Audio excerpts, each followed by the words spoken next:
Hello दोस्तों, good evening. स्वागत है आप सबका श्रीकृपा क्लासेज पर। दोस्तों, इस वीडियो में हम लोग एसएससी एमटीएस और हवलदार एग्जाम 2024 के आगे की शिफ्टों में पूछा सकने वाले most important GK GS miscellaneous और करंट के प्रश्नों को सॉल्व करेंगे। दोस्तों, हम आपको बताना चाहेंगे ये वीडियो हमारा कोई एनालिसिस का वीडियो नहीं है, बल्कि एसएससी के एग्जाम्स में ट्रेंड में रहने वाले उन सभी प्रश्नों के टॉपिक्स की सीरीज है जिसको हम लोग पूरी तरह से कंप्लीट करने वाले हैं। दोस्तों, ध्यान दें आप लोग, जब तक आपके एग्जाम्स नहीं हो जाते, जितने भी टॉपिक्स को हम आपको प्रिपेयर करवा रहे हैं या रिवाइज करवा रहे हैं, सभी टॉपिक्स को आपको पूरी तरह से कंप्लीट रखने हैं। इस वीडियो में हम लोग दोस्तों टोटल 10 मोस्ट इम्पॉर्टेंट टॉपिक्स को पूरी तरह से कंप्लीट करेंगे, जो कि आपके एग्जाम्स में पूरी तरह से ट्रेंड में रहते हैं और जिन सभी टॉपिक से आपके एग्जाम में स्टार्ट से लेकर लास्ट शिफ्ट तक क्वेश्चंस बनते रहते हैं। तो दोस्तों, आप लोग इन्हें कॉन्सेंट्रेट होकर सॉल्व करें। क्वेश्चंस कम सॉल्व होने पर पुनः प्रश्नों का रिवीजन करें, ताकि एसएससी एमटीएस और हवलदार एग्जाम 2024 में आप लोग जीके जीएस मिसलेनियस और करंट के टॉपिक से अच्छे से अच्छा स्कोर कर सकें। तो चलिए दोस्तों, सीधे हम लोग क्वेश्चंस की ओर चलते हैं। फर्स्ट क्वेश्चन आपके सामने देखेंगे किस टॉपिक से रखा गया है। क्वेश्चन है दोस्तों, अस्पृश्यता का अंत भारतीय संविधान के किस अनुच्छेद में वर्णित है। करेक्ट आंसर होगा अनुच्छेद 17 में। पहला क्वेश्चन दोस्तों हमारा किस टॉपिक से लगा हुआ है, फंडामेंटल राइट से, यानी कि मूल अधिकार से। आप जानते हैं आपका सुपर टॉपिक है, ट्रेंडिंग टॉपिक है, ग्रीन टॉपिक है। आपके हर शिफ्ट में दोस्तों यहाँ से क्वेश्चंस बनते रहते हैं, तो सब कुछ पूरी तरह से कंप्लीट करके सीट आपके सामने लगी हुई है। अगर इस सीट को आप अच्छे से प्रिपेयर रखते हैं, इस टॉपिक से रिलेटेड कोई भी क्वेश्चंस किसी भी टेंट से आपके एग्जाम में आते हैं, क्वेश्चन आपसे मिस होंगे और ना ही क्वेश्चन आपसे गलत होंगे। तो चलिए दोस्तों, इस सुपर टॉपिक्स को हम लोग पूरी तरह से कंप्लीट करना शुरू करते हैं। इसी में से ऑलरेडी आपके एग्जाम्स में क्वेश्चंस बनते रहते हैं, वह कंटिन्यू रिपीट होते रहते हैं। क्वेश्चन क्या था दोस्तों हमारा, अस्पृश्यता का अंत भारतीय संविधान के किस अनुच्छेद में वर्णित है। करेक्ट आंसर होगा अनुच्छेद 17 में। अब भी सीट को दोस्तों अपने सामने करेंगे, देखिएगा इंपॉर्टेंट पॉइंट्स के जरिए इस टॉपिक को इंपॉर्टेंट पॉइंट्स के जरिए इस टॉपिक को पूरी तरह से कंप्लीट किया गया है। पहला पॉइंट है हमारा, भारतीय संविधान में मूल अधिकारों का वर्णन संविधान के अनुच्छेद 12 से लेकर 35 तक है, जो कि संविधान का भाग 3 है। नेक्स्ट, प्रारंभ में मूल अधिकारों की संख्या 7 थी, लेकिन 44वें संविधान संशोधन 1978 के द्वारा संपत्ति के अधिकार को मूल अधिकार से हटाकर एक विधिक अधिकार यानी कि एक कानूनी अधिकार बना दिया गया और अनुच्छेद 300 का में जोड़ दिया गया। तब से वर्तमान में टोटल मूल अधिकारों की संख्या 6। दोस्तों ध्यान रखें, एक एक कॉन्सेप्ट से हमारे बहुत सारे क्वेश्चंस, बहुत सारे फैक्ट निकलते हैं, जो कि आपके एग्जाम में कंटिन्यू पूछे जाते हैं। तो पूरी तरह से आप लोग इनको प्रिपेयर रखने का प्रयास करें। अब चलिए सबसे पहले आप उन 6 मूल अधिकारों को देखिए। सबसे पहले आता है दोस्तों समानता का अधिकार, जिसका प्रावधान भारतीय संविधान के अनुच्छेद 14 से लेकर 18 तक है। दूसरा आपका दोस्तों स्वतंत्रता का अधिकार है, जिसका प्रावधान भारतीय संविधान के अनुच्छेद 19 से लेकर 22 तक है। तीसरा है दोस्तों आपका शोषण के विरुद्ध अधिकार, जिसका प्रावधान भारतीय संविधान के अनुच्छेद 23 से लेकर 24 तक है। चौथा आपका धार्मिक स्वतंत्रता का अधिकार, जिसका प्रावधान भारतीय संविधान के अनुच्छेद 25 से लेकर 28 तक है। पांचवा आपका है दोस्तों संस्कृति एवं शिक्षा संबंधी अधिकार, जिसका प्रावधान भारतीय संविधान के अनुच्छेद 29 से लेकर 30 तक है। और छठा दोस्तों आपका संवैधानिक उपचारों का अधिकार, जिसका प्रावधान भारतीय संविधान के अनुच्छेद 32 में है। सब कुछ आपको पूरी तरह से प्रिपेयर रखने हैं। अब चूंकि दोस्तों ये आपका सुपर टॉपिक्स है, आपके हर आर्टिकल से दोस्तों यहाँ से क्वेश्चंस बनते हैं, तो सब कुछ आपको पूरी तरह से प्रिपेयर रखनी है। देखिएगा, पहला पॉइंट है हमारा, विधि के समक्ष समानता का अधिकार संविधान के किस अनुच्छेद में। करेक्ट आंसर होगा अनुच्छेद 14 में। नेक्स्ट, अनुच्छेद 15 का संबंध किससे है। करेक्ट आंसर होगा धर्म, मूलवंश, जात, लिंग या जन्मस्थान के प्रतिषेध से। दोस्तों आप लोग ध्यान देंगे, मैं बार बार आपको बोलता चलाया हूँ। क्या होता है दोस्तों, कभी कभी आपके क्वेश्चन में डायरेक्ट कॉन्सेप्ट दिए जाते हैं, आपके ऑप्शन यानी विकल्प में आर्टिकल दिए जाते हैं, आपको आंसर करने होते हैं। जैसे कि पॉइंट नंबर 1 है हमारा।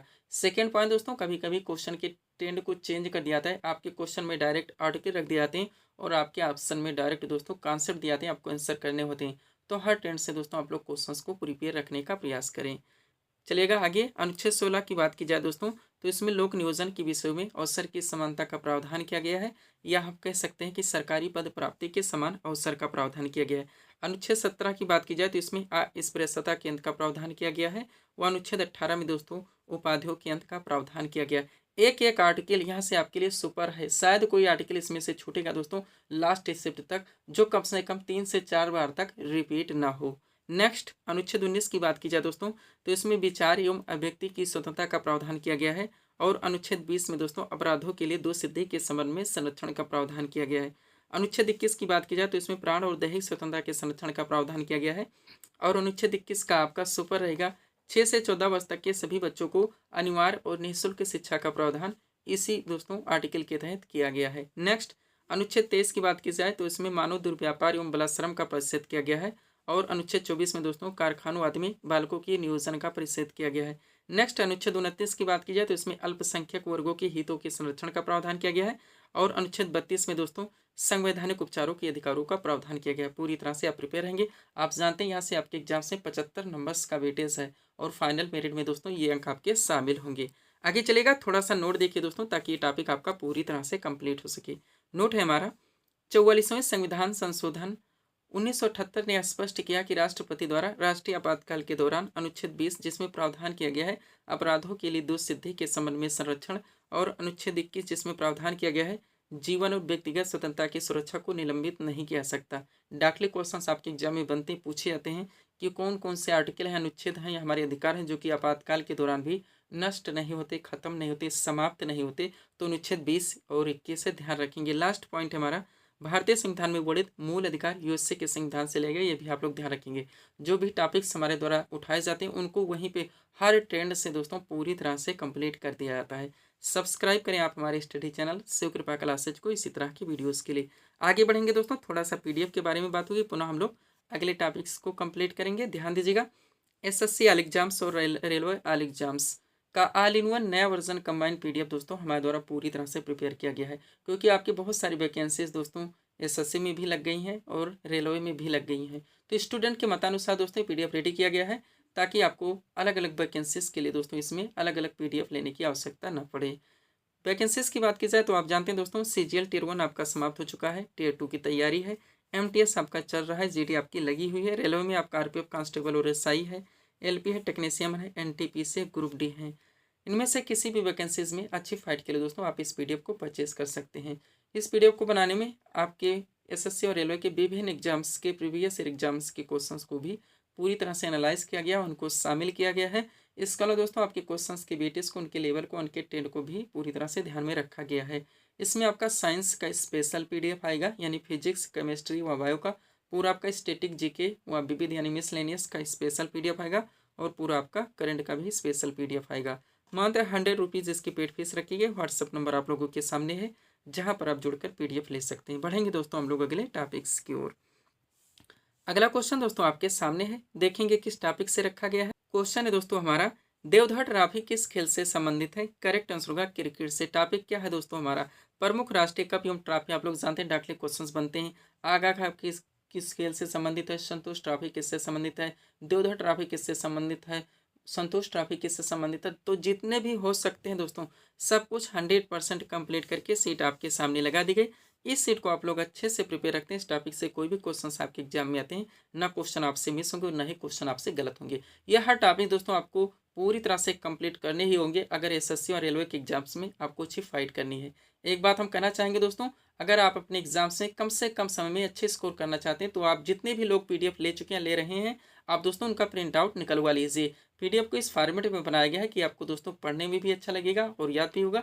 कम से कम समय में आप इसको अच्छे से प्रिपेयर करके दोस्तों यहाँ से आप अच्छे स्कोर कर सकेंगे। चलिए दोस्तों क्वेश्चन की ओर चलते हैं। क्वेश्चन क्या था हमारा, देवधर ट्रॉफी किस खेल से संबंधित है? करेक्ट आंसर होगा क्रिकेट से। टॉपिक था हमारा प्रमुख राष्ट्रीय कप एवं ट्रॉफियां। अब देखिएगा, एक तरफ खेलों के नाम दिए गए, दूसरी तरफ संबंधित कप एवं ट्रॉफियों के नाम दिए गए। स्टार्ट करते हैं दोस्तों। बात की जाए हॉकी की तो इससे संबंधित कप एवं ट्रॉफियां आपका आगा खा कप मोस्ट इंपोर्टेंट रहेगा ही। इसके अलावा बेगम रसूल ट्रॉफी महिलाओं की प्रतियोगिता है। महाराजा रणजीत सिंह गोल्ड कप दोस्तों, लेडी रतन टाटा ट्रॉफी ये भी महिलाओं का है।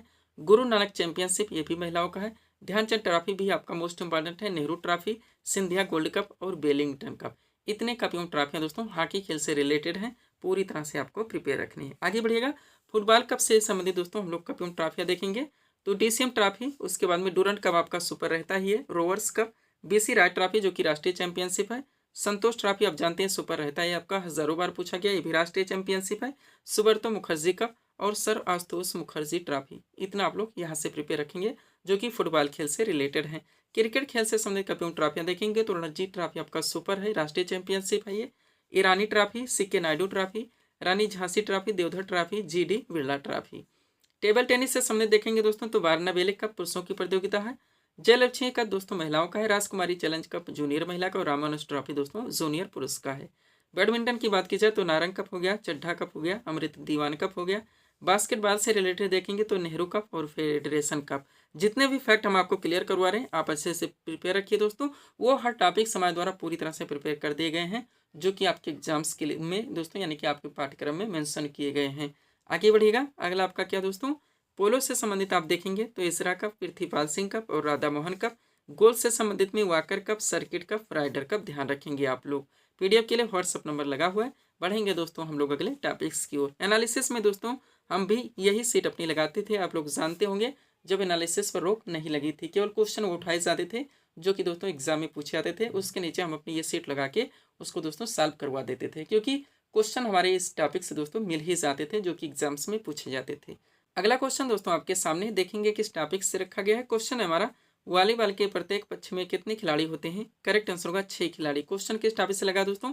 विभिन्न खेलों में प्रत्येक पक्ष के खिलाड़ियों की संख्या। आप जानते हैं आपका छोटा सा टॉपिक है, इजी सा टॉपिक है, लेकिन ट्रेंडिंग टॉपिक है, क्वेश्चंस आपके एग्जाम में कंटिन्यू बनते रहते हैं। तो सब कुछ कलेक्ट करके सीट आपके सामने है, आप इसको अच्छे से प्रिपेयर रखेंगे। क्वेश्चन था हमारा, वॉलीबॉल के प्रत्येक पक्ष में कितने खिलाड़ी थे? करेक्ट आंसर होगा 6 खिलाड़ी। टॉपिक है विभिन्न खेलों में प्रत्येक पक्ष के खिलाड़ियों की संख्या। एक तरफ खेलों के नाम, दूसरी तरफ खिलाड़ियों की संख्या के नाम। स्टार्ट करते हैं। बात की जाए रग्बी फुटबॉल की तो इसमें 15 खिलाड़ी होते हैं। क्रिकेट हो गया, हॉकी हो गया, फुटबॉल हो गया, इसमें 11 खिलाड़ी होते हैं। बेसबॉल और खो खो में दोस्तों 9 खिलाड़ी होते हैं। जिम्नास्टिक में दोस्तों 8 खिलाड़ी होते हैं। कितने होते हैं? 8 खिलाड़ी होते हैं। आगे बढ़िएगा, अगला आपका क्या है, वाटर पोलो हो गया और कबड्डी दोनों में 7 खिलाड़ी होते हैं। वॉलीबॉल के प्रत्येक पक्ष में 6 खिलाड़ी होते हैं। बास्केटबॉल में 5 खिलाड़ी होते हैं। पोलो में दोस्तों 4 खिलाड़ी होते हैं। लॉन टेनिस, बैडमिंटन और टेबल टेनिस इसमें 1 या 2 खिलाड़ी होते हैं। इतना आपको यहाँ से प्रिपेयर रखने हैं। अगला टॉपिक आपके सामने देखेंगे, क्वेश्चन किस टॉपिक से रखा गया है। क्वेश्चन है दोस्तों, भारतीय संविधान में वर्णित समवर्ती सूची की प्रेरणा किस देश के संविधान से ली गई है? करेक्ट आंसर होगा ऑस्ट्रेलिया के संविधान से। टॉपिक क्या दोस्तों आपका, भारतीय संविधान के विदेशी स्रोत। आप लोग जानते हैं डायरेक्टली क्वेश्चंस बनते हैं कि मूल अधिकार किस देश के संविधान से लिया गया है, मूल कर्तव्य कहाँ से लिए गए, राज्य के नीति निर्देशक तत्व कहाँ से लिए गए हैं, संघीय व्यवस्था कहाँ से ली गई, संसदीय शासन प्रणाली कहाँ से ली गई, एकल नागरिकता कहाँ से ली गई, समवर्ती सूची कहाँ से ली गई। तो जितने भी हो सकते हैं सब कुछ पूरी तरह से कंप्लीट करके स्मार्ट स्ट्रेटजी के जरिए दोस्तों ये सीट आपके सामने लगाई गई है। इस सीट को आप जब चाहे 1 मिनट में दोस्तों 2 मिनट में पूरी तरह से प्रिपेयर कर सकते हैं। हर वो टॉपिक्स दोस्तों जितने भी हम कवर आपको करवाएं, कोई ऐसा टॉपिक्स नहीं है कि जो 5 मिनट से ज़्यादा चले। यही वजह दोस्तों कि हम अपने वीडियोस में कभी ऑप्शन नहीं लगाते, क्योंकि ऑप्शन से सारी चीज़ें एक साथ आपकी कभी क्लियर नहीं हो सकती। आपका इधर का उधर हो जाएगा, कन्फ्यूजन क्रिएट होगी, टाइम टेकिंग होगा। चलिए सीट को दोस्तों हम लोग पूरी तरह से कंप्लीट करना शुरू करते हैं। क्वेश्चन था हमारा, भारतीय संविधान में वर्णित समवर्ती सूची की प्रेरणा किस देश के संविधान से ली गई? करेक्ट आंसर होगा ऑस्ट्रेलिया के संविधान से। टॉपिक है आपका भारतीय संविधान के विदेशी स्रोत। स्टार्ट करते हैं हम लोग ब्रिटेन के संविधान से। तो देखेंगे सबसे पहले संसदीय शासन पद्धति मोस्ट इंपॉर्टेंट, विधि का शासन, मंत्रिमंडलीय प्रणाली, एकल नागरिकता आपका सुपर रहेगा ही, द्विसदनीय प्रणाली, विधायी प्रक्रिया और संसदीय विशेषाधिकार व परमाधिकार लेख। इतने उपबंध या प्रावधान दोस्तों ब्रिटेन के संविधान से लिए गए हैं। अमेरिका के संविधान से आप देखेंगे तो देश का विचार हो गया, न्यायिक पुनर्विलोकन हो गया, न्यायपालिका की स्वतंत्रता हो गई, मूल अधिकार आपका सुपर रहेगा ही, उपराष्ट्रपति का पद, राष्ट्रपति पर महाभियोग और उच्चतम न्यायालय तथा उच्च न्यायालय के न्यायाधीशों के हटाए जाने के उपबंध या प्रावधान। इतने दोस्तों प्रावधान या उपबंध अमेरिका के संविधान से लिए गए हैं, आपको पूरी तरह से प्रिपेयर रखने हैं। आगे बढ़िएगा, अगला आपका आयरलैंड के संविधान से बात हो रही है दोस्तों, तो नीति निर्देशक तत्व यानी कि डीपीएसपी आपका सुपर रहेगा ही। इसके अलावा राष्ट्रपति की निर्वाचन पद्धति तथा राज्यसभा में कुछ सदस्यों का नामांकन, ये प्रावधान आयरलैंड के संविधान से लिए गए हैं। कनाडा के संविधान से आप देखेंगे दोस्तों तो सशक्त केंद्र के साथ संघीय व्यवस्था, राष्ट्रपति द्वारा राज्यपालों की नियुक्ति, उच्चतम न्यायालय का परामर्शी न्याय निर्णय और अवशिष्ट शक्तियों का केंद्र में निहित होना, ये प्रावधान कनाडा के संविधान से लिए गए हैं। ऑस्ट्रेलिया के संविधान से आप देखेंगे तो संसद के दोनों सदनों की जो संयुक्त बैठक कराई जाती है, इसके अलावा उद्देश्य का की भाषा, व्यापार, वाणिज्य और समागम की स्वतंत्रता तथा समवर्ती सूची आपका सुपर रहेगा, ये प्रावधान या उपबंध दोस्तों ऑस्ट्रेलिया के संविधान से लिए गए हैं। जापान के संविधान से आप देखेंगे तो विधि द्वारा स्थापित प्रक्रिया, और फ्रांस के संविधान से आप देखेंगे दोस्तों तो गणतंत्र की अवधारणा का प्रावधान ध्यान रखेंगे आप लोग। आगे बढ़िएगा, अगला आपका क्या दोस्तों, दक्षिण अफ्रीका के संविधान से आप देखेंगे तो संविधान संशोधन की जो व्यवस्था यानी कि आर्टिकल 368, इसके अलावा राज्यसभा के सदस्यों का निर्वाचन, ये प्रावधान दक्षिण अफ्रीका के संविधान से लिए गए हैं। और रूस यानी पूर्व सोवियत संघ के संविधान से देखेंगे तो मूल कर्तव्य यानी फंडामेंटल ड्यूटीज आपका, और प्रस्तावना में जो शब्द जोड़े गए सामाजिक हो गया, आर्थिक, राजनीतिक, ये सारे दोस्तों प्रावधान या उपबंध रूस यानी कि पूर्व सोवियत संघ के संविधान से ले गए। इतना आपको यहाँ से पूरी तरह से अपडेट रखने हैं। आगे बढ़ते हैं, सब्सक्राइब करें आप हमारी स्टडी चैनल शिव कृपा क्लासेज को इसी तरह की वीडियोस के लिए। अगला क्वेश्चन दोस्तों आपके सामने देखेंगे किस टॉपिक से रखा गया। क्वेश्चन हमारा, वित्त आयोग यानी कि फाइनेंस कमीशन का प्रावधान भारतीय संविधान के किस अनुच्छेद में वर्णित है? करेक्ट आंसर होगा अनुच्छेद 280 में। क्वेश्चन का टॉपिक क्या दोस्तों? भारतीय संविधान के महत्वपूर्ण अनुच्छेद एवं संबंधित प्रावधान। आपका सबसे सुपर टॉपिक। एसएससी और रेलवे का कोई भी एग्जाम से ज़्यादा क्वेश्चंस आपके हर शिफ्ट में यहीं से बनते हैं, ध्यान रखिएगा। सब कुछ जितने भी मोस्ट दोस्तों आर्टिकल यानी अनुच्छेद से रिलेटेड प्रावधान हो सकते हैं पूरी तरह से कंप्लीट करके सीट आपके सामने है। इस सीट अगर आप अच्छे से प्रिपेयर रखते हैं तो आर्टिकल से रिलेटेड आपके एग्जाम्स में आपसे क्वेश्चन मिस नहीं हो सकते। चलिए शुरू करते हैं। क्वेश्चन था हमारा, वित्त आयोग यानी कि फाइनेंस कमीशन का प्रावधान भारतीय संविधान के किस अनुच्छेद में है? करेक्ट आंसर होगा 280 में। मैं दावे से बोल सकता हूँ दोस्तों, जो क्वेश्चन ही मैं लगा दिया हूँ ऊपर ही, यही कम से कम लास्ट शुरू से लेकर लास्ट शिफ्ट तक, हालांकि मैं एनालिसिस नहीं करवाऊंगा, लेकिन मैं दावे से बोल सकता हूँ कम से कम 10 बार पूछा जाएगा। चलिए शुरू करते हैं। टॉपिक है आपका भारतीय संविधान के महत्वपूर्ण अनुच्छेद एवं संबंधित प्रावधान। देखिएगा, अब एक तरफ दोस्तों संबंधित प्रावधान दिए गए हैं, दूसरी तरफ महत्वपूर्ण अनुच्छेद। एक बार सारे टॉपिक्स को आप अच्छे से कंप्लीट कर लेते हैं। न एनालिसिस के अवस्था न इक्का दुक्का आपको पढ़ने की आवश्यकता है। आप दोस्तों टॉपिक को पूरी तरह से कंप्लीट कीजिए ताकि किसी भी ट्रेंड से आपके एग्जाम से क्वेश्चन आए, आपके क्वेश्चन मिस ना हो। एक एक क्वेश्चन की कीमत समझने का प्रयास कीजिए। देखिएगा, शुरू करते हैं दोस्तों। बात की जाए संघ का नाम और राज्य क्षेत्र, तो इसका प्रावधान भारतीय संविधान के अनुच्छेद 1 में है। नए राज्यों का प्रवेश या स्थापना, इसका प्रावधान भारतीय संविधान के अनुच्छेद 2 में है। संविधान के प्रारंभ के समय नागरिकता का प्रावधान अनुच्छेद 5 में है। विधि के समय समानता का अधिकार का प्रावधान अनुच्छेद 14 में है। धर्म, मूलवंश, जात, लिंग या जन्मस्थान के आधार पर विभेद का प्रश्न दोस्तों अनुच्छेद 15 में ध्यान रखेंगे। लोक नियोजन के विषयों में अवसर की समानता अनुच्छेद 16 में है और अस्पृश्यता केंद्र का प्रावधान अनुच्छेद 17 में है। आपको शुरू से बोलता हूं दोस्तों, आप कहीं से भी अपनी प्रिपरेशन कीजिए, ऑनलाइन कीजिए या ऑफलाइन कीजिए। आप अपने हर टॉपिक्स जहां जहां से आपके एग्जाम से क्वेश्चंस बने हो सके आप अपने सभी टॉपिक्स को नोट डाउन कर लीजिए। और जब आप दोस्तों अपनी प्रिपरेशन कीजिए कहीं से भी, आप देखिए वो सारे टॉपिक्स जहाँ जहाँ से हमारे एग्जाम में क्वेश्चंस बने जो कि ट्रेंड में है, हमें पूरी तरह से कंप्लीट करवाए जा रहे हैं, नहीं करवाए जा रहे। अगर नहीं करवाए जा रहे हैं तो उनको कंप्लीट करने का प्रयास कीजिए। दिशाहीन तैयारी मत कीजिए, इधर उधर कूद के भी तैयारी करने का कोई मतलब नहीं निकलता है, ध्यान दीजिएगा। आगे बढ़िएगा। उपाधियों के अंत का प्रावधान अनुच्छेद 18 में है। विचार एवं व्यक्ति की स्वतंत्रता का प्रावधान अनुच्छेद 19 में है। अपराधों के लिए दोष सिद्धि के संबंध में संरक्षण का प्रावधान अनुच्छेद 20 में है। प्राणोदयी स्वतंत्रता के संरक्षण का प्रावधान अनुच्छेद 21 में है। 6 से 14 वर्ष तक के सभी बच्चों को निःशुल्क और अनिवार्य शिक्षा का अधिकार अनुच्छेद 21 का में है। अल्पसंख्यक वर्गों के हितों के संरक्षण का प्रावधान दोस्तों संरक्षण अनुच्छेद 29 में। संवैधानिक उपचारों का अधिकार का प्रावधान अनुच्छेद 32 में है। सामान्य तथा निःशुल्क विधिक सहायता कम से कम 10 बार पूछा जाएगा, मैं दावे से बोल देता हूँ, अनुच्छेद 39 का में है, ध्यान रखिएगा आप लोग। और रिवीजन आपका सबसे मोस्ट इंपॉर्टेंट है, ये आप ध्यान रखिएगा। ग्राम पंचायत की स्थापना का प्रावधान कम से कम 10 बार आएगा, अनुच्छेद 40 में है। नागरिकों के लिए एक समान सिविल संहिता ने यूसीसी का प्रावधान अनुच्छेद 44 में कम से कम 10 बार। पर्यावरण का संरक्षण व संवर्धन एवं वन तथा वन्य जीवों की रक्षा का प्रावधान अनुच्छेद 48 का में है। कार्यपालिका से न्यायपालिका के पृथककरण का प्रावधान अनुच्छेद 50 में है। अंतर्राष्ट्रीय शांति और सुरक्षा की वृद्धि का प्रावधान अनुच्छेद 51 में है। मूल कर्तव्य आपका 51 का में आएगा। भारत का राष्ट्रपति अनुच्छेद 52 में आएगा। राष्ट्रपति का निर्वाचन अनुच्छेद 54 में आता है, ध्यान रखेंगे आप लोग। आगे बढ़ते हैं। जो भी टॉपिक्स जहाँ पे उठाए जाते हैं 100% कंप्लीट किया जाता है, ध्यान रखेंगे। बस आपको अच्छे से रिवाइज करने हैं, कोई भी टॉपिक्स आपको मिस नहीं करने हैं। राष्ट्रपति के निर्वाचन की पद्धति यानी कि जो एकल संक्रमणीय मत प्रणाली अपनाई जाती है अनुच्छेद 55 में आता है। उपराष्ट्रपति का निर्वाचन अनुच्छेद 66 में आता है। राष्ट्रपति द्वारा क्षमादान यानी पैराडांस की शक्ति अनुच्छेद 72 में आता है। राष्ट्रपति को सहायता और सलाह देने के लिए जो मंत्रिपरिषद की व्यवस्था की गई अनुच्छेद 74 में आता है।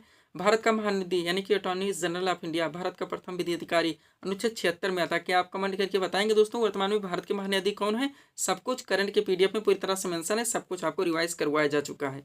संसद के गठन का प्रावधान अनुच्छेद 79 में है। धन विधेयक की परिभाषा 110 में आता है। वार्षिक वित्तीय विवरण जिसे हम लोग बजट के नाम से जानते हैं, यह अनुच्छेद 112 में आता है, ध्यान रखेंगे आप लोग। आगे बढ़ते हैं। अगला आपका क्या दोस्तों? सुप्रीम कोर्ट की स्थापना का प्रावधान अनुच्छेद 124 में है। भारत का नियंत्रक एवं महालेखा परीक्षक यानी कि सीएजी की बात हो रही है, अनुच्छेद 148 में है। राज्यपाल की नियुक्ति का प्रावधान 155 में है। महाराज्य का महाधिवक्ता का प्रावधान 165 में है। उच्च न्यायालय के न्यायाधीशों की नियुक्ति का प्रावधान अनुच्छेद 217 में है। वित्त आयोग यानी फाइनेंस कमीशन की बात की जाए, इसका प्रावधान अनुच्छेद 280 में है। वित्तीय आपातकाल घोषित करने का प्रावधान दोस्तों 360 में है। और संसद को संविधान में संशोधन करने की शक्ति जो प्रक्रिया का प्रावधान किया गया अनुच्छेद 368 में। इतना यहाँ से आपको पूरी तरह से प्रिपेयर रखने अगर आपको आर्टिकल से रिलेटेड दोस्तों क्वेश्चंस को अपने एग्जाम में क्लियर करने हैं। पीडीएफ के लिए व्हाट्सअप नंबर है। दो छोटे छोटे टॉपिक पहले कवर करते हैं दोस्तों, पुनः हम लोग बड़े टॉपिक्स को कंप्लीट करेंगे। पहला टॉपिक क्या है देखिएगा, क्वेश्चन रखा गया आयरलैंड की राजधानी डबलिन किस नदी के तट पर स्थित है? करेक्ट आंसर होगा लीफे नदी के तट पर। क्वेश्चन का टॉपिक क्या लगा है दोस्तों? आप लोग जानते हैं विश्व के जो प्रमुख नगर हैं, सबसे पहले आप इसको कवर कीजिए। पुनः अभी आगे दोस्तों भारत के जो प्रमुख नगर है किस नदी के तट पर स्थित है उनको भी यहीं पर हम लोग पूरी तरह से कंप्लीट कर लेंगे। तो ध्यान दीजिएगा, यहाँ पे जो विश्व के प्रमुख नगर है किस नदी के तट पर स्थित है, इसके साथ साथ राजधानी भी आपके लिए इंपॉर्टेंट है, तो उसको भी कवर करवाने का प्रयास किया गया है, इसलिए क्वेश्चन ऐसे मेंशन किया गया है। और साथ में दोस्तों सीट आपकी लगा दी गई जहाँ पे पूरी तरह से सब कुछ कंप्लीट किया गया, तो आप इसको अच्छे से प्रिपेयर रखेंगे। चलिए शुरू करते हैं। क्वेश्चन था हमारा आयरलैंड की राजधानी डबलिन किस नदी के तट पर स्थित है? करेक्ट आंसर होगा लीफे नदी के तट पर। टॉपिक है आपका नदियों के तट पर बसे विश्व के प्रमुख नगर। चलिए थोड़ा सा इस सीट को अपने सामने करते हैं, देखिएगा। अब एक तरफ पहले दोस्तों नगरों के नाम दिए गए, फिर नदियों के नाम, फिर नगरों के नाम, फिर नदियों के नाम। शुरू करते हैं हम लोग। बात हो रही दोस्तों लंदन, जो कि इंग्लैंड की राजधानी है, ये टेम्स नदी के तट पर स्थित है। बर्लिन जो कि जर्मनी की राजधानी स्पीरी नदी के तट पर स्थित है। बेलग्रेड दोस्तों जो कि सर्बिया की राजधानी डेन्यूब नदी के तट पर स्थित है। वियना जो कि ऑस्ट्रिया की राजधानी डेन्यूब नदी के तट पर स्थित है, ध्यान रखेंगे। लिस्बन जो कि पुर्तगाल की राजधानी टैगोस नदी के तट पर स्थित है। आयरलैंड की राजधानी डबलिन लीफे नदी के तट पर स्थित है। वान दोस्तों जर्मनी का एक शहर है जो कि राइन नदी के तट पर स्थित है। और चेक गणराज्य की राजधानी प्राग दोस्तों ये बिटावा नदी के तट पर स्थित है।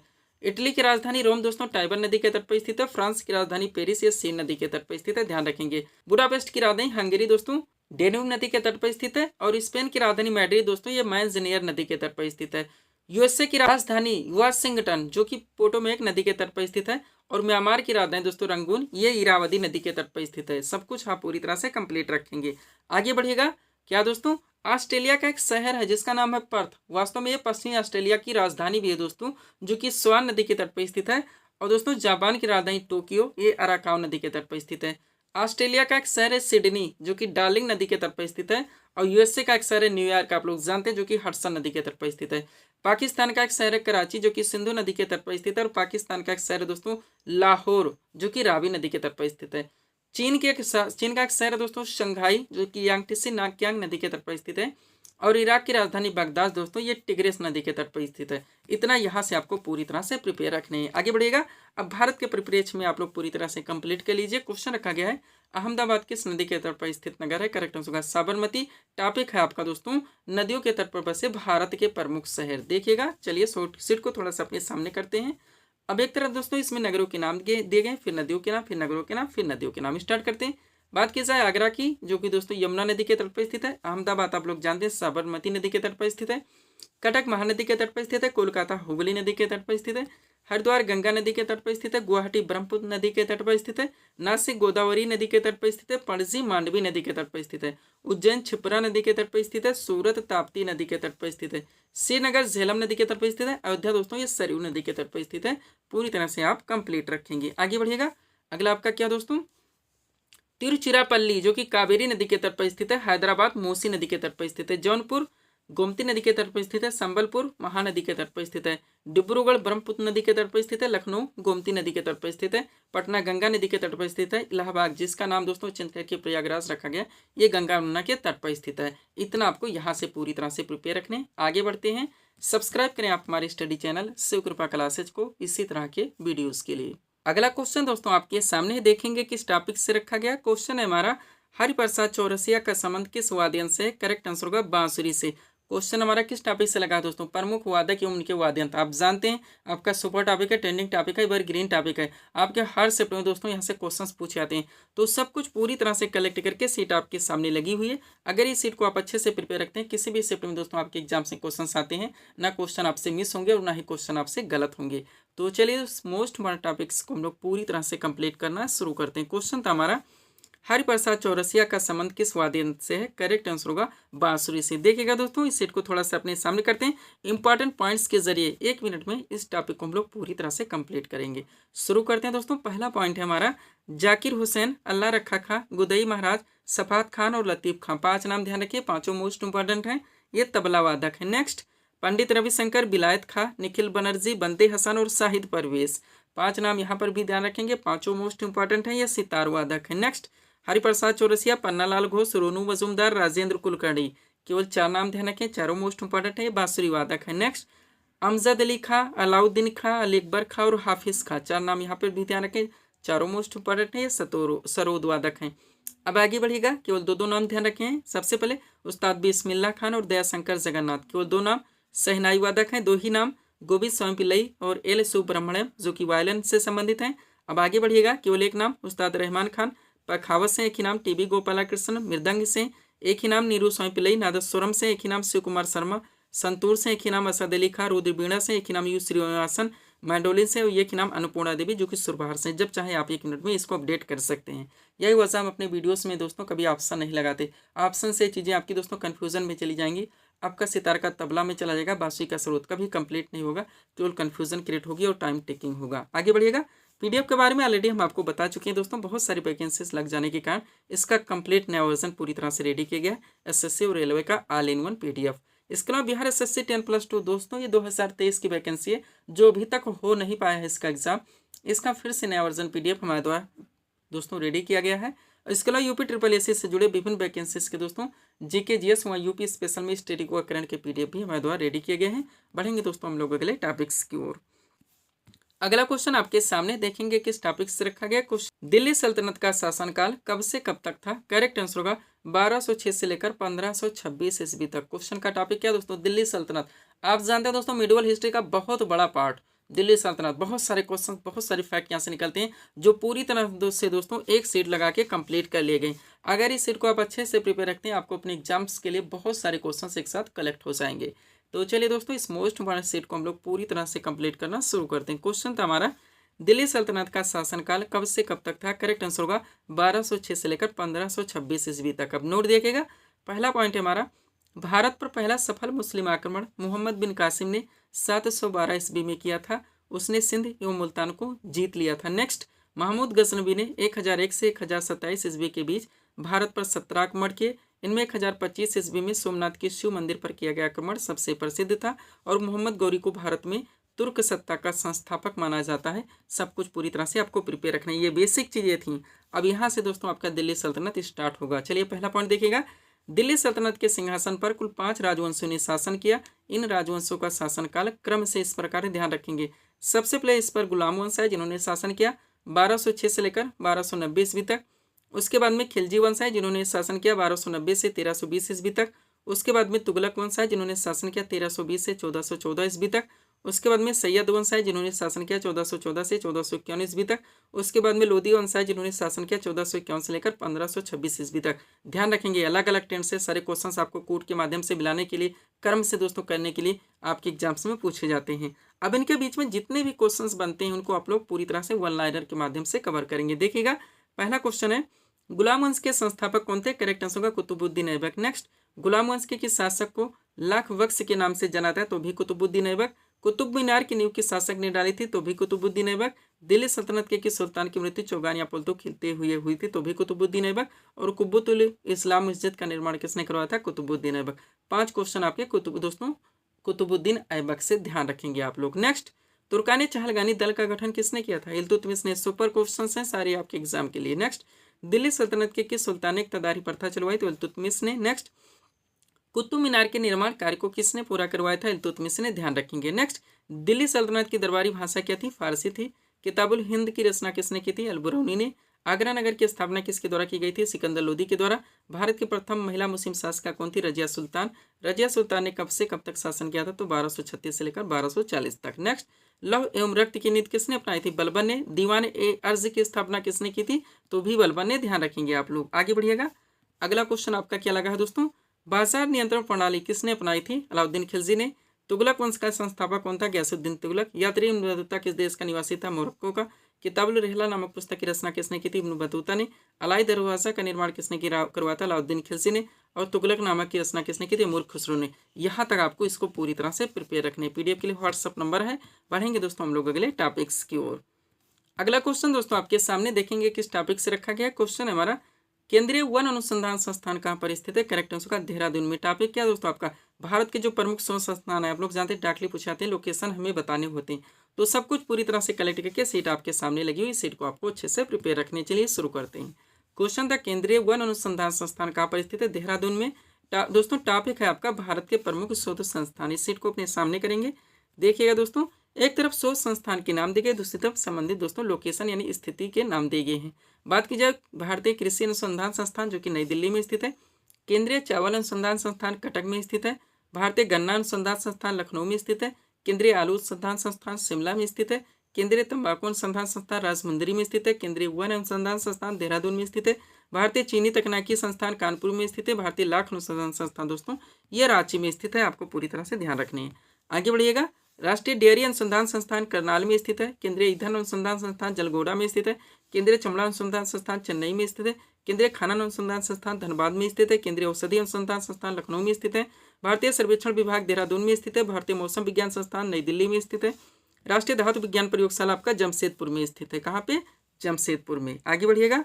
अगला आपका क्या है दोस्तों? भारतीय पुरातात्विक सर्वेक्षण विभाग कोलकाता में स्थित है। भाभा परमाणु अनुसंधान के ट्राम्बे में स्थित है। राष्ट्रीय समुद्र विज्ञान संस्थान पणजी में स्थित है। भारतीय पेट्रोलियम संस्थान देहरादून में स्थित है। केंद्रीय भवन निर्माण संस्थान रुड़की में स्थित है। केंद्रीय सड़क अनुसंधान संस्थान नई दिल्ली में स्थित है। केंद्रीय वनस्पति अनुसंधान संस्थान लखनऊ में स्थित है। और भारतीय खगोल संस्थान दोस्तों ये आपका बंगलुरु में स्थित है। कहाँ पे? बंगलुरु में। पूरी तरह से आपको प्रिपेयर रखने। अगला टॉपिक आपके सामने दोस्तों देखेंगे। क्वेश्चन क्या हमारा? हर्षचरित नामक पुस्तक के लेखक कौन है? करेक्ट आंसर का बाण भट्ट। टॉपिक क्या दोस्तों? महापुरुष जितनी भी प्राचीन पुस्तकें उनके लेखक हैं। आपका सुपर टॉपिक है दोस्तों। हर शिफ्ट में क्वेश्चंस मिलते हैं बहुत सारे दोस्तों, हम एक साथ कलेक्ट करके सीट आपके सामने लगाएं। इस सीट को आप लोगों को अच्छे से प्रिपेयर रखने। चलिए शुरू करते हैं। क्वेश्चन था हमारा, हर्षचरित नामक पुस्तक के लेखक कौन है? करेक्ट आंसर का बाण भट्ट। टॉपिक है आपका महत्वपूर्ण प्राचीन पुस्तकें एवं उनके लेखक। देखिएगा, अब एक तरफ महत्वपूर्ण पुस्तकों के नाम दिए गए, दूसरी तरफ संबंधित लेखक के नाम। स्टार्ट करते हैं। बात की जाए पृथ्वीराज रासो, लेखक चंद्रबरदाई हैं। गीतांजलि, गार्डनर, पोस्ट ऑफिस और गोरा, चार बुक्स के नाम एक साथ देखेंगे। चारों के लेखक रविन्द्रनाथ टैगोर हैं। 49 डेज के लेखक अमृता प्रीतम है। ट्रेन टू पाकिस्तान के लेखक खुशवंत सिंह है। रंगभूमि के लेखक प्रेमचंद हैं। पल्लव के लेखक दोस्तों स्मितानंदन पंत हैं। कुरुक्षेत्र और उर्वशी दोनों एक साथ देखेंगे, लेखक रामधारी सिंह दिनकर हैं। अनहप इंडिया के दोस्तों लाला लाजपत राय हैं। ध्यान रखेंगे आप लोग। आगे बढ़िएगा। अगला आपका क्या दोस्तों? भारत भारती, जिनके लेखक मैथिली शरणगुप्त हैं। कागज ते कैनवास के लेखक अमृता प्रीतम है। पंचतंत्र के लेखक Vishnu Sharma. The company of women के लेखक खुशवंत सिंह है। प्रेम वाटिका के लेखक रस खान है। नेचुरल हिस्ट्री के लेखक पिलनी है। बुद्ध चरितम के लेखक अश्व घोष हैं। कादम्बरी के लेखक बाण भट्ट हैं। द इंडियन स्ट्रगल के लेखक दोस्तों सुभाष चंद्र बोस हैं। पूरी तरह से आपको ध्यान रखनी है। आगे बढ़िएगा। अगला आपका क्या है? शाहनामा, जिनके लेखक फिरदौसी हैं। सूर सागर, सूर सारावली और साहित्य लहरी के लेखक सूरदास जी हैं। हुमायूंनामा के लेखक गुलबदन बेगम है। लाइफ डिवाइन के लेखक अरविंद घोष हैं। नामिका के लेखक सूर्यकांत त्रिपाठी निराला है। यामा के दोस्तों महादेव वर्मा है। इन ईयर ऑफ डार्कनेस के BS नाइपाल हैं। हिंदू व्यू ऑफ लाइफ के लेखक दोस्तों डॉक्टर सर्वपल्ली राधा कृष्णन है। ध्यान रखेंगे आप लोग। आगे बढ़िएगा। राजतरंगड़ी के लेखक कल्हड़ हैं। कुमार संभवम अभिज्ञान शाकुंतलम मेघदूत के लेखक कालिदास जी हैं। मालती माधव के लेखक भवभूति हैं। किताबुल हिंद के लेखक अलबरूनी है। दादा कामरेड के लेखक यशपाल हैं। चिदम्बरा के लेखक सुनीतानंदन पंत हैं। The dark room my days Malgudi days के लेखक R.K. नारायण हैं। चंद्रकांता के लेखक दोस्तों देवकी नंदन खत्री हैं। ध्यान रखेंगे आप लोग। आगे बढ़ते हैं। अगला आपका क्या दोस्तों? कामसूत्र, जिनके लेखक वात्स्यायन है। हितोपदेश के लेखक नारायण पंडित है। अर्थशास्त्र के लेखक चाणक्य कौटिल्य है। कामायनी के लेखक जयशंकर प्रसाद है। अष्टाध्यायी के लेखक पाणिनि है। इंडिका के लेखक दोस्तों मेगास्थनीज है। गीत गोविंद के लेखक जयदेव है। पद्मावत के लेखक मलिक मोहम्मद जायसी हैं। ध्यान रखेंगे आप लोग। आगे बढ़िएगा। अगला आपका क्या दोस्तों? आईने अकबरी और कबरनामा दोनों मोस्ट इंपॉर्टेंट। लेखक अबुल फजल हैं। बीजक के लेखक कबीरदास जी हैं। गोदान और कर्मभूमि के लेखक प्रेमचंद हैं। इंटरनल इंडिया की लेखक इंदिरा गांधी है। कुली के लेखक मुल्कराज आनंद है। मिर्च कटिकम के लेखक शूद्रक हैं। इतना आपको यहाँ से अपडेट रखने हैं। तो दोस्तों वीडियो को अब हम यहीं पे विराम देना चाहेंगे, और भी टॉपिक्स इसमें ऐड करेंगे तो वीडियो आपका लंबा खिंच जाएगा। तो दोस्तों इसी तरह के वीडियोस के लिए आप हमारे स्टडी चैनल शिव कृपा क्लासेस से जुड़े, वहाँ चैनल को सब्सक्राइब करें ताकि हमारे द्वारा दिए जाने वाले सभी वीडियोस आप क्रम से सबसे पहले देख सकें। तो मिलते हैं दोस्तों हम नेक्स्ट वीडियोस में। Thanks for watching.